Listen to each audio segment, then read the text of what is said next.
Welcome to my channel. In today's video, I'll show you how you can block someone on YouTube using your mobile phone step by step. If there's a YouTube channel or user that you don't want interacting with your channel, you can easily hide that user from your channel. First, open the YouTube app on your mobile phone.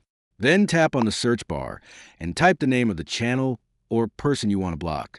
After typing the name, press the Enter key or tap the search icon. The channel will appear in the search results. Tap on the channel icon to open the channel.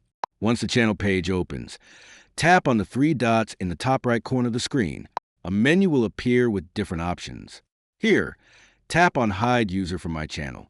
After that, a confirmation message may appear. Tap on Hide User to confirm your choice. Once you do that, the selected user will be hidden from your channel and won't be able to interact with it in the usual way. And that's it. This is how you can block or hide someone from your YouTube channel using your mobile phone.